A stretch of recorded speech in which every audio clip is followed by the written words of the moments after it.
તો અમદાવાદમાં જે એશિયા સ્કૂલ આવેલી છે તેના સંચાલકોની બેદરકારી સામે આવી।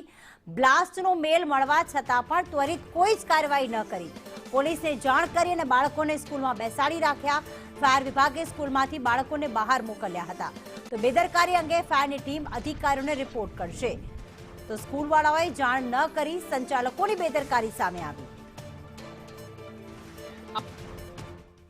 Desai fire officer Bodakdev. વિષ્ણુભાઈ, કેટલા વાગે મેલ મળ્યો એશિયા સ્કૂલમાં? કેટલા વાગે આપણને મેસેજ મળ્યો તો એશિયા સ્કૂલમાં જે ધમકીભર્યો મેલ આવે તેને લઈને? સવારે 8:12 ફાયર કંટ્રોલ રૂમ દ્વારા અમને મેસેજ મળ્યો હતો કે પોલીસ કંટ્રોલથી એવો મેસેજ છે કે એશિયા સ્કૂલમાં ડ્રાઇવિંગ રોડ ઉપર સ્કૂલમાં બોમ્બ મૂક્યો છે, તો સલામતી માટે તાત્કાલિક પહોંચો ત્યાં। આપ કેટલા વાગે સ્કૂલ પર પહોંચ્યા? કેટલા સમયની અંદર સ્કૂલનું ચેકિંગ થયું?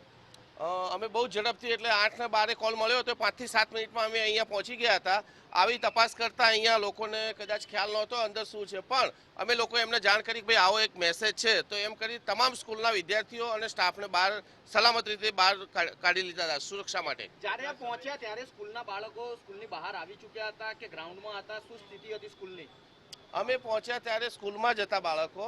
અમારી સૂચનાથી બધાને નીચે ઉતારી અને સ્કૂલ ખાલી કરાવી હતી આપણે। 9:30 સુધી બાળકો સ્કૂલની ગ્રાઉન્ડની બહાર નતા આવ્યા। 9:30 સુધી એટલે કે આ સંદેશ ના કે તમામ ન્યૂઝના ચેનલોમાં કેમેરામાં વસ્તુ કેદ થઈ છે કે 9:30 સુધી બાળકો સ્કૂલમાં હતા।